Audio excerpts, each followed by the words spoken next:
아주 먼 옛날에 아브라함이라는 사람이 있었습니다. 벌써 많이 들어보셨죠? 아브라함. 성경에는요, 이 아브라함의 어릴 적 이야기가 전혀 남아있지 않습니다.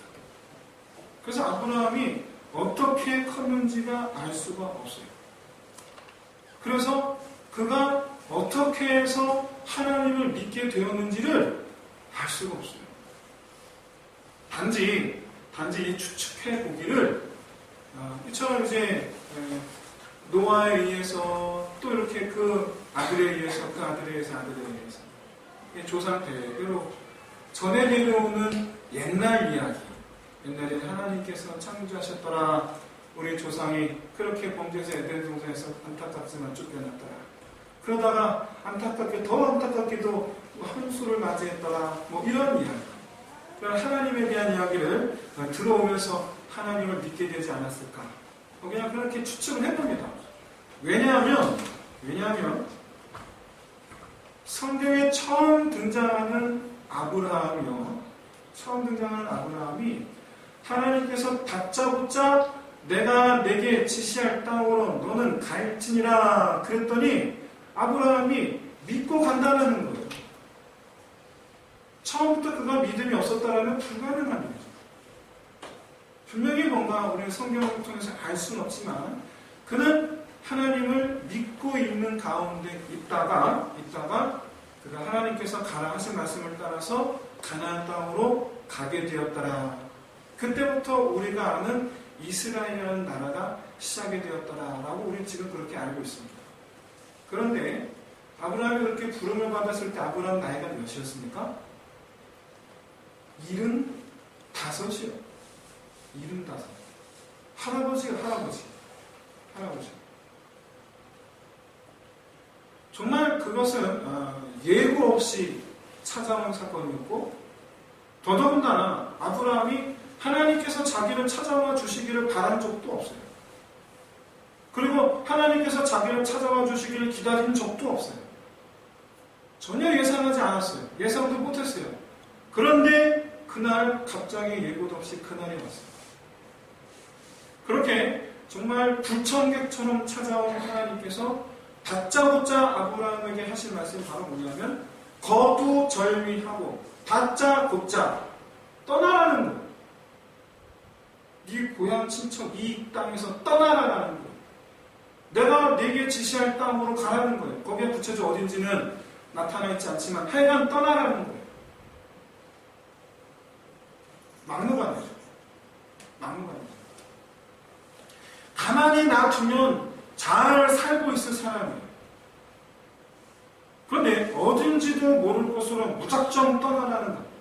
더 황당한 것은 한 가지 약속을 하는데 그것은 아브라함으로 하여금 큰 민족을 이루겠다. 내가 너로 말미암아 큰 민족을 이루겠다라고 약속을 하시는데 문제는 그때만 해도 아브라함의 나이가 75세요. 오늘날까지만 할아버지 나이인데 자식이 없어요. 자식이 없는데 내가 너로 큰 민족을 이루겠다라고 말씀하신다는 사실입니다. 요즘에 안타깝지만 이 환경상 또 이 사회생활하는 이 환경상 안타깝지만 이 불임하게 되는 요소가 참 많습니다. 저도 사실은 저희 첫아이를 결혼하고 나서 4년 만에 낳았어요. 중간에 하나 유산하고. 그런 경우가 많아요. 이렇게 결혼한 신혼신부들 가운데에 영원히 아이를 갖지 못하는 경우보다는 아무튼 쉽게 임신이 안 되는 경우가 참 많습니다. 요즘은 그래요. 그래서 결혼하자마자 애를 가졌다. 이게 얼마나 축복인지 몰라요. 희한한 우리 교회는 결혼한 지 얼마 안 되는데 다 그냥 희한한데 아무튼 하나의 축복이라고 생각합니다. 그렇게 6년, 7년, 8년, 10년째 애가 없는 집에 부모들의 마음이, 부부의 마음이 그럼 어떠실 것 같아요? 가장 큰 소망이 뭐일 것 같습니까? 가장 큰 소망. 나이 45살에 결혼한 지 15년 됐는데 대기업의 부장이에요. 떴더니 부러울 것 없이 살고 있어요. 그런데도 불구하고 늘 항상 그 집사님 얼굴은 항상 이렇게 어두컴컴해요. 그런 분들의 소망은 오직 한 가지, 오직 한 가지. 여러분, 아브라함에게 소망이 있다면 뭐였겠습니까? 아브라함에게 소망이 있다면. 하나님께서 그에게 말씀하시기를 내가 너로 큰 민족을 이루겠다라고 했을 때에 아브라함이 과연 그 말씀대로 이루어지기를 내가 하나님께서 내게 자식을 주어서 내가 그 자식으로 내가 큰 민족을 이루게 되는 그런 내가 은혜를 맛볼 수 있을까에 대한 소망을 가졌기 때문에 그가 하나님께 순종해서 갔던 것일까요?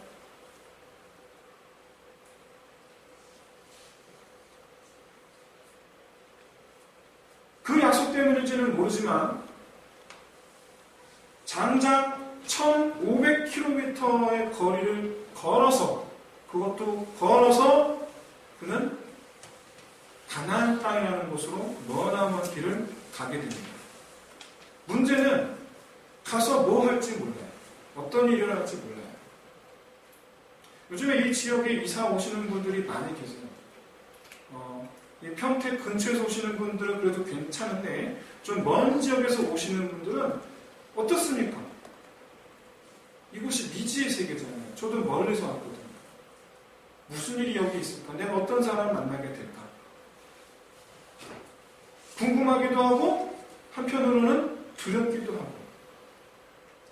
제가 고속도로 갔더니 서울에서 여기 고작 70km밖에 안 됩니다. 고작해요. 70km밖에 안 돼요. 70km를 오는 것도 우리는 어느 정도 불안감을 가지고 이곳에 와요. 교통의 발달에 있는 나라입니다. 70km 정도면 1시간이면 갈 수 있는 그런 거리인데요. 이때는 걸어서 1500km. 그래서 무슨 일이 일어날지 몰라요. 더더군다나 거기서 내가 어떤 일을 할 것이다라는 꿈이 있는 것도 아니에요. 계획이 있는 것도 아니에요. 아브라함에게 있어서는 그냥 가나안 땅은 미지의 세계고 그냥 들어오는 세계예요. 이 시대는요, 외부인에게는 배타적일 수밖에 없는 고대 시대입니다. 고대 시대. 그런데 왜 갔을까요? 그냥 오직 하나 자식 주시려는 믿음으로 간 걸까요? 우리라면은 뭔가 좀 타당한 이유가 있어야 되는데 아브라함은요, 명령하셨기 때문에 가는 거였어요. 명령하셨기 때문에. 큰 민족을 이루겠다는 소망 주셔서가 아니고, 그게 아니고 하나님께서 가라 하셨기 때문에 가는 거예요. 우리는 이익이 있어야지 움직입니다. 뭐라도 생겨야지 거길 가는 거예요. 하지만 아브라함은 하나님께서 뭐가 있을지도 모르고 아무것도 예상할 수 없음에도 불구하고 하나님께서 가라 하시니까 가는 거예요. 이에 대해서 히브리서 11장 8절에서는 이렇게 말합니다. 아브라함이 믿음으로 나아갔노라라고 그렇게 히브리서에서 말씀하고 있어요. 명령에 순종한 아브라함의 이것을 성경은 믿음이다라고 말씀하고 있어요. 어느덧 이제 아브라함이 고향집을 떠난 지 이제 25년이 됐습니다. 75세에 떠났으니까 드디어 100세가 됐어요. 이때까지 아들이 없어요. 그러다가 100세가 되던 해에 이런저런 많은 일들을 경험하다가 드디어 100살이 되었을 때 그토록 기다리던 아들 하나 낳습니다. 하나 낳아요. 약속대로 아들을 낳았어요. 그런데 또 성경이 하나님께서 이때 아브라함과 이삭의 나이가 몇인지 알려주셨으면 좋겠지만 안 알려주셔서 몇 살 때인지 모르겠는데 하나님이 아들이 커서 소년이 되었을 때에 이삭을 번제물로 바치라는 거예요. 몇 살인지 몰라요. 얼마나 애지중지해서 키웠겠어요.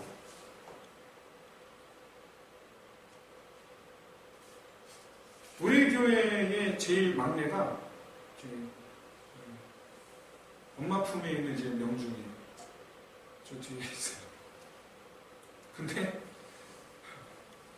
조만간 저 막내의 지위를 잃게 될 텐데 시비 울리는 세상 나오면 어디 있어서. 근데 장우지가 이 명준이가 딱 집에 들어오면요, 이렇게 막 성도들 다 굴러가. 다 쳐다봅니다. 근데 저도 어느 정도 이렇게 보고 있어요. 저도 이렇게. 아브라함이 얼마나 이삭을 그렇게 있겠어요. 그렇죠? 근데 그걸 바치려는 거예요. 근데 어떡합니까?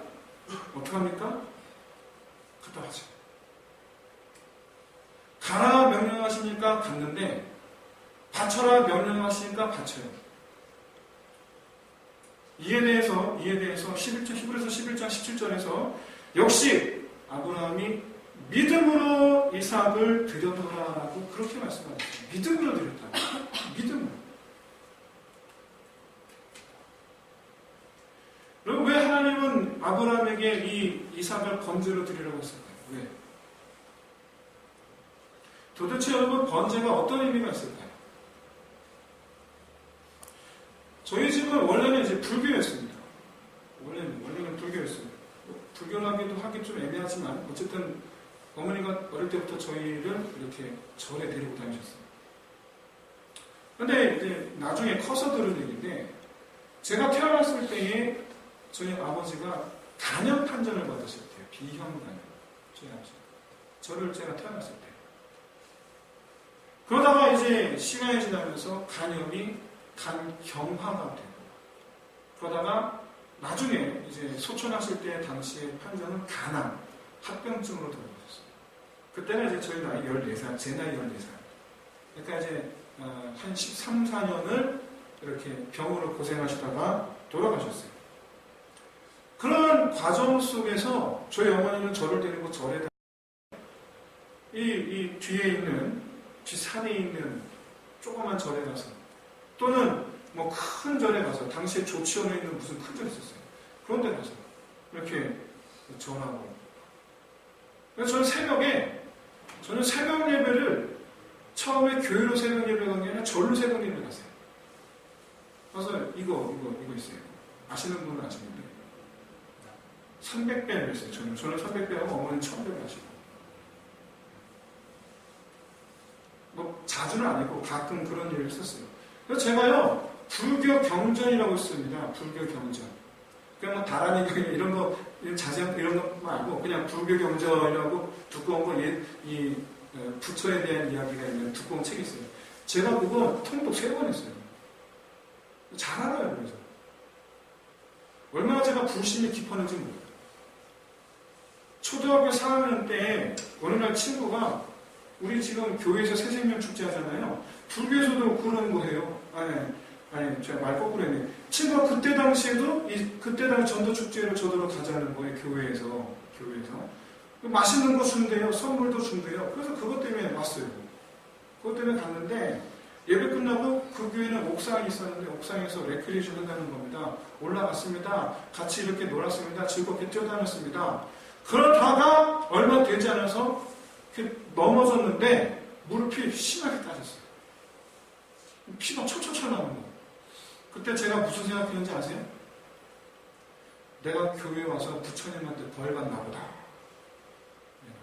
부처님한테 벌 받나 보다. 그래서 그 후로 절대로 교회 얼씬거리지 않았어요. 쳐다도 보지 않았어요, 교회. 그런데 제가 이제 중학교 1학년이 되던 어느 날, 어느 여름날, 아버지께서 갑자기 교회를 가시는 거예요. 정말. 그래서 그날부터 제가 이제 기독교로 바뀐 것이죠. 그날부터. 그러고 나서 교회에 첫걸음을 하고 4개월 뒤에 아버지가 돌아가셨어요.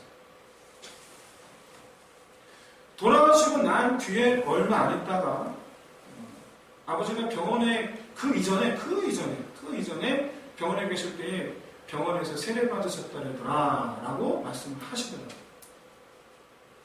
그리고 나서 어쨌든 우리는 이제 아버지를 따라서 이제 교회를 나갔지만은 그 아버지 나가신 지 4개월 만에 아버지 소천하신 게 저한테는 하나님의 안 계시다라는 확신을 갖게 된 것이 아니라 하나님이야말로 살아계시는구나라는 걸 깨닫게 됐어요.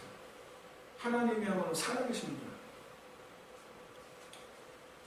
장례를 마치고 그 다음날에 어머니가 저보고 다짜고짜 너는 앞으로 계속 교회 가라고 그러시는 거예요. 지금 교회 가라고 그러시는 거예요. 그러면서 이제 아버지께서 하신 꿈 얘기를 해주시는 거예요. 그 내용이 이렇습니다. 아버지 돌아가신 날이에요. 9시에 일어나셨는데, 주무시다가 9시에 일어나셨는데, 여보 내가 산 것 같소. 그러시는 거예요. 무슨 얘기요? 그랬더니, 내가 꿈속에서 물속에 이렇게 머리만 내놓고 있었는데, 목에, 이 동화 밧줄로 목에 이렇게 밧줄이 걸린 상태에서 물속에 내가 이렇게 있는데, 나만 그러고 있는 게 아니라, 정말 수도 없이 많은 사람들이 물속에 밧줄을 흐르고 있더라는 거예요.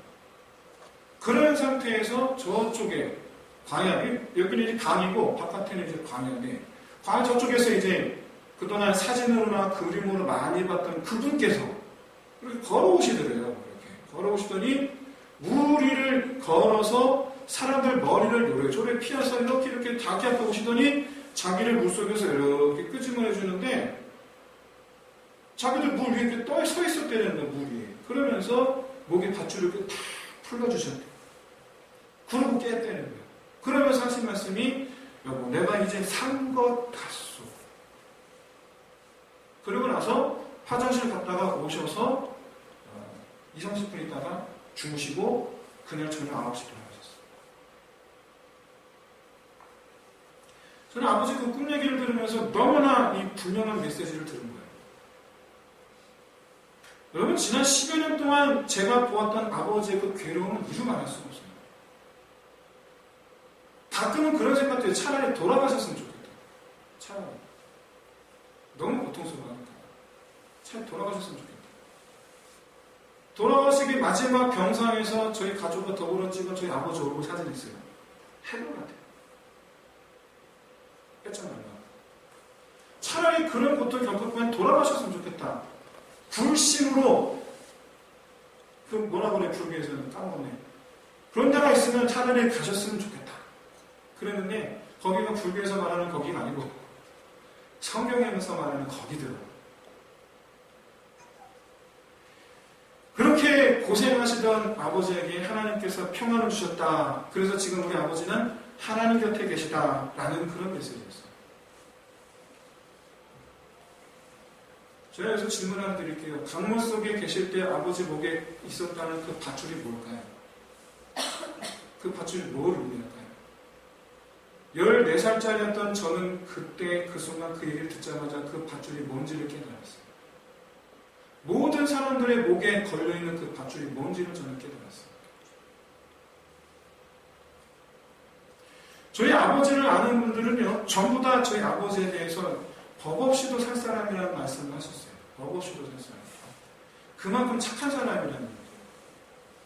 어느 정도냐면, 제가 초등학생 때에 사촌동생이 있습니다. 3살 밑에 사촌동생이 있는데, 같이 이렇게 동네에서 놀다가, 얘가 뒷걸음질 치다가 뒤에 있던 애하고 부딪혀서 걔가 빨라고 넘어졌어요. 근데 걔가 뭐 벽에 머리를 부딪히고 어쩌고 잘 모르겠는데, 하여간 애가 우는 거예요. 펑펑 우는 거예요. 그러니까 걔 형이 득달같이 뛰어요. 지집으로. 그 놀던 골목 담벼락 집에 걔네 집이었거든요. 득달같이 뛰어갔는데 5초도 되지 않아서 득달같이 걔네 아버지가 뛰어오는 거예요. 그래서 뛰어오는 그 힘으로 제 동생 뺨을 때렸어요. 제 동생이 날아갔어요. 그래서 그걸 딱 보자마자 제가 정신이 번쩍 들어서 저도 뛰었어요. 그 뒤에 집이 저희 집이었거든요. 열심히 뛰어가고 저희 어머니 그때 고무장갑 끼고서 빨래를 하고 계셨는데, 엄마 정원이가 아저씨한테 맞았어. 그 말 듣는 순간 이미 나가 계시더라고요. 이미 뛰어나가 계시더라고요. 제가 쫓아갔어요. 쫓아가는데 이미 둘이서 엉겨 붙어서 고무장갑 낀 손으로 머리끄댕이 잡혀보신 분 아십니까? 그걸로 머리끄댕이 아저씨 잡고 머리끄댕이 잡고 뭐 난리다. 동네 사람들 다 나오는데, 그런데 그 순간 그 아저씨께서 정말 이 힘을 발휘하셔서 저희 어머니를 냅다 딱 봐도 패드 쳐버린 거예요. 그 순간 한 300m 떨어진 곳에, 이제 좀 더 되는 지역에 저희 아버지 이제 가게를 하시는데 뛰어가서 아버지한테 막 뛰어갔어요. 근데 이 아버지가 그 말 듣자마자, 저희 아버지는요, 딱 그 말 듣자마자 뛰어갈 줄 알았는데 누구한테? 이러고 다 그래서 다 이렇게 쫓아갔는데 이 두 분 이미 안 계시고 그 옆에 그 계시던 분들이 지금 경찰서 갔다고. 그래서 이제 저는 이제 집에 가고 아버지 경찰서 가시고 그날 저녁에 어머니 모시고 오셨어요. 두 분이 같이 들어오셨어요. 들어오시자마자 저만 딱 데리고 나가자는 거예요. 나갔어요. 나갔더니 빵집 가갖고 케이크 사고 그 집에 가갖고 그 집에 가서 야 저는 구육도 그런 구육이 없어요. 거기 애 둘 다 사실은 저보다 아래거든요. 나이가 두 애들 다. 제가 골목대장이었거든. 우리 그 부모님들 두 분하고 애들 둘이 탁 나왔는데 아버지가 보여드리고 90도 인사를 하셨어요. 90도. 그러면서 케이크를 탁 이렇게 90도로. 아, 구육도 그런 구육이 없어요. 근데 말이죠. 얼마나 제가 억울했는지, 그때는 정말 얼마나 억울했는지 몰라요. 그런데 그날 아침에 아버지는 졸경심이 막 우렁우렁 솟아오는 거예요. 왠지 아세요? 아침에 나가는데 그 아저씨가 딱 도착하는 아저씨가 화들짝 놀라면서 정말 그렇게 놀리면서 어머니 아버지는 잘 계시냐고 어제 봐놓고 뭐하려고 하여간 그날 뒤로 그 아저씨는 저만 보면 화들짝 놀래고 먼저 인사를 건네요. 여러분 어떻게 그런 저희 아버지한테 존경의 마음이 안 생길 수가 있겠어요? 근데 그런 저희 아버지 목에 밧줄이 걸려 있어야 됩니다. 로마서 3장 23절에 모든 사람이 죄를 범하였음에 하나님의 영광에 이르지 못하더니 이 말씀은요 죄 때문에 하나님께로 못 간다는 거예요. 죄 때문에 하나님께 못 가요. 다시 말해서 아무나 하나님께로 못 가고 이 죄 문제를 해결하는 사람만 이 밧줄을 목에서 떼낸 사람만 하나님께로 간다는 거예요. 그 밧줄이 뭡니까? 죄죠. 예수님께서 저희 아버지 목에서 밧줄을 이렇게 푸셨다는 것은 이 시간 저희 아버지께서 하나님 곁에 계시다는 걸 말하는 거 아니겠어요? 펑펑 울었어요. 감사. 아버지 돌아가면서 자매의 집이 3일 됐는데 아버지 떠나고 이제 3일밖에 안 되는데 감사하다고 했어요.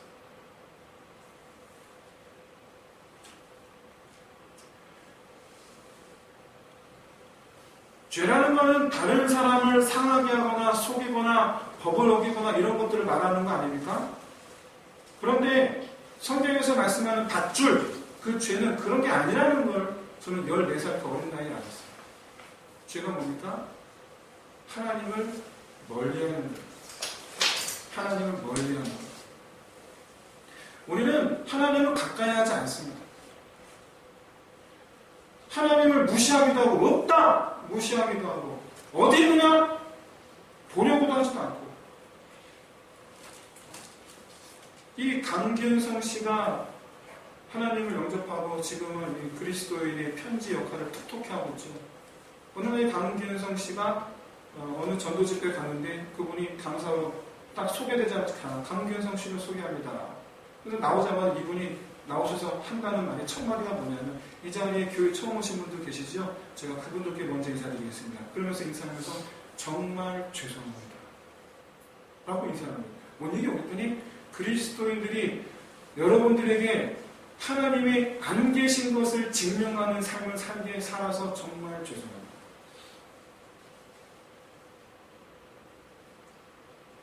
그런 점에서 저도 여러분에게 죄송합니다. 하나님을 비난해요. 교회를 보면서 때로는 교회 다니는 사람들을 보면서 하나님을 비난해요. 그리고 싫어요. 더 나아가 하나님을 적대시해요. 그런데 성경은요. 하나님께서 창조하셨다 사람을 그리고 모든 생물과 모든 사람을 다 하나님은 창조해 주시다. 우리가 누구로부터 나왔는가? 하나님으로부터 나왔다. 어떤 사람이 여러분 집을 지었습니다. 집을 지었어요. 그 사람이. 그럼 그 집은 누구 겁니까? 그 사람 거잖아요. 지은 사람 거잖아요. 그건 당연하잖아요. 하나님께서 창조주시라는 말씀은 무슨 말입니까? 그가 소유주라는 얘기예요. 그가 소유주예요. 실제로 모든 만물이 다 하나님께 순종합니다. 하나님 주인이시거든요. 홍해 바다가 순종해요. 갈라져요. 갈라져요. 요단강이 순종합니다. 멈추라 그러니까 멈춰요. 거친 바람과 풍랑이 순종합니다. 잠잠할지어다 고요할지어다. 그러니까 바람과 풍랑이 잠잠해져요. 심지어 말이죠. 병도 순종해요. 병도. 귀신도 순종해요. 떠나갈지어다 하면 떠나가요. 주님께서 열려라 하시면 열리고 주님께서 그치라 하시면 그치고 떠나가라 하면 떠나갑니다. 모든 피조세계가 다 그에게 순종합니다. 창세기 1장을 보시면 하나님께서 1일부터 6일까지 하늘, 별, 달, 땅, 바다, 강 모든 생물, 모든 식물을 지으시는데 말씀으로 지으셨어요. 빛이 있으라 하니까 빛이 생겨요. 땅과 바다가 분리되라 하니까 분리가 돼요. 하늘에 새가 있으라 그러니까 새가 생겨요. 모든 피조물이 다 하나님 말씀에 순종해요. 그런데 사람만 순종하지 않아요. 사람만. 그가 지으셨음에도 불구하고 그의 것이 되기를 싫어해요. 오늘 우리 교회 처음 오시는 분들, 특별히 이제 교회라는 곳을 처음 오시는 분들에게 제가 이렇게 조심스럽게 그런 한편으로 감히 말씀드리는데, 그럼 우리는 모두는 다 죄인입니다. 다 죄인이에요. 여러분, 우리가 교회를 다니고 있다 할지라도요, 그래도 우리는 여전히 죄를 범합니다. 사람은 태어나면서부터 하나님을 싫어하고 멀리 태어나면서부터. 그래서 하나님께로 돌아가지 못하는 우리의 그 하나님을 싫어하는 마음, 그게 죄거든요. 이 죄를 해결하기 위해서 하나님께서 한 가지 계획을 세우셨어요. 그게 바로 뭐냐면 그 죄를 해결하는 거예요. 죄 때문에 못 돌아오는 거면 죄를 해결하면 되는 거예요. 어떻게 해결합니까? 로마서 6장 23절에서 죄의 삭은 사망이요 라고 말씀합니다. 그러니까 죄의 결과는 죽음이에요. 그런데 예레미야 17장 11절에 보면 육체의 생명은 피에 있습니다 그랬어요. 즉 죽음은 피를 흘리는 거예요. 사망은 피를 흘리는 거예요. 레위기 17장 11절에서 육체 생명 피에 있음이라 말씀하시면서 계속해서 레위기 17장 11, 12 말씀하시기를 내가 이 피를 너희에게 주어서 제단에 뿌려 너희의 생명을 위하여 속죄하게 하였나니 생명이 피에 있으므로 피가 죄를 속하느니라. 피가 죄를 속하느니라. 누구 피가? 제단에 뿌려지는 피가 누구 죄를? 너희 죄를 속하느니라. 번제를 통해서 나 대신 양을 잡으라고 말씀하시는 그게 오늘 본문에 나오는 번제예요. 아브라함은 우리가 보기에 믿음이 참 좋은 사람 같아요. 그러나 하나님께서 말씀하시면 다 그대로 해요. 여느 사람과는 달리 말씀하시면 해요. 하지만 그렇다고 해서 여러분 그가 죄가 없는 사람일까요? 그렇지 않습니다. 우리가 성경에서 그가 잘한 것만 골라봐서 그렇지, 여러분 성경을 자세히 보시면 정말 그도 믿음 없어 보일 때가 얼마나 많은지 몰라요. 제일 중요한 사건이, 제일 충격적인 사건이 아내를 팔아먹잖아요. 여러분 오늘 이 그런 아브라함의 실책에 대해서 찾아보면 어려우니까 시간이 없었기 때문에 그걸 생략하겠습니다. 다만 궁금하신 분이 계시면 창세기 12장 이후 한번 이렇게 보시면 확인하실 수 있으실 거예요. 하나님 다 말씀하신 순종하던 그도 사실은 죄인이었어요. 아브라함은 그걸 잘 알았어요. 그래서 그는 번제를 드리라는 이 하나님의 명령을 따라서 번제 드리는 것 자체는 당연하게 받아들입니다.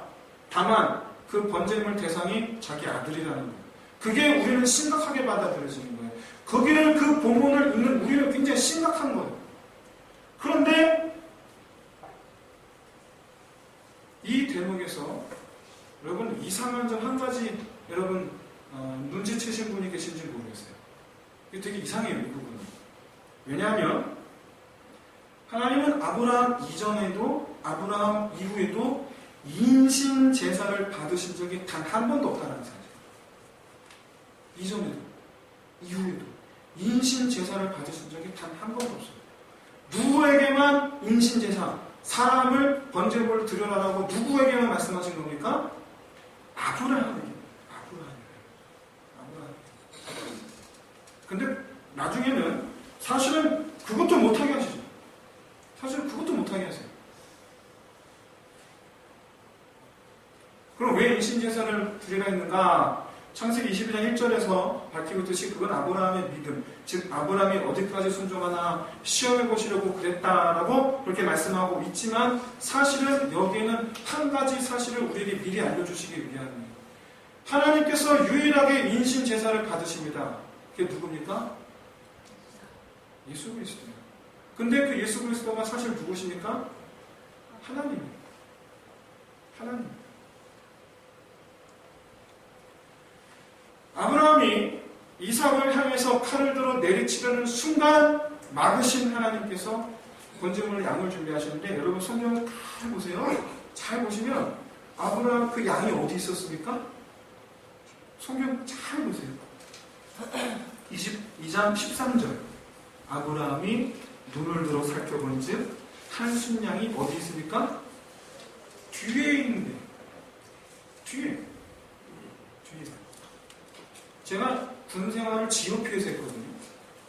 GOP의 밤에 아무도 없는 GOP의 산속이에요. 한마디로 얘기해서 산속에 혼자 이렇게 가만히 있으면 정말로 이 자그마한 소리, 벌레 기어가는 소리도 들려요.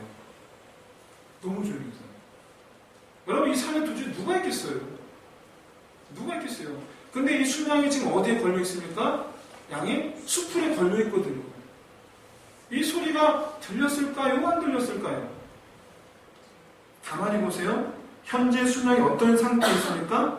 걸려 있는 상태에 있습니다. 아브라함이 뒤에 있는데 양이 뒤를 보니까 이미 수풀에 걸려 있는 상태에 있어요. 그럼 제가 질문 하나 드릴게요. 이 양은 언제부터 여기 있었을까요? 언제부터 여기 있었을까요? 이에 대해서 성경이 힌트를 줍니다. 바로 창세기 22장 8절에 아브라함이 이삭에게 이렇게 말하죠. 하나님께서 자기를 위하여 번제물을 친히 준비하시리라 라고 말씀하세요. 그리고 나서 14절에 보세요. 14절에 보시면 여호와의 이레라 말하면서 그 해석의 뜻이 뭐냐면 여호와의 산에서 준비되리라. 여호와의 산에서 준비되리라. 나중에 이곳이 바로 예루살렘 성전이 세워지는 곳이 됩니다. 그리고 이곳이 바로 예수 그리스도께서 십자가 못 박혀 죽으신 바로 그곳이 됩니다. 이후에, 나중에. 이사야 53장 3절에서 그는 멸시를 받아 사람들에게 버림받았으며 간고를 많이 겪었으며 질고를 아는 자라 마치 사람들이 그에게서 얼굴을 가리는 것 같이 멸시를 당하셨고 우리도 그를 귀히 여기지 아니하였도다. 그가 누굽니까? 예수 그리스도. 이사야 53장 7절에서 그가 곤욕을 당하여 괴로울 때에도 그의 입을 열지 아니하였으며 마치 보수장으로 끌려가는 어린 양과 털 깎는 자 앞에서 잠잠한 양같이 그의 입을 열지 아니하였도다. 그가 누굽니까? 예수 그리스도. 양이죠. 그러니까 하나님은 우리들의 죄를 위해서 번제를 드리라 라고 말씀하고 있는데 사실은 예수 그리스도 성자 하나님께서 번제물로 준비되시는 거예요. 번제물로 준비되시는 거예요. 양으로 준비가 되시는 거예요. 하나님은 처음부터 우리 죄를 위해서 친히 자기 자신을 준비하고 계셨어요. 친히. 여러분 우리는 하나님을 싫어하는 죄인입니다.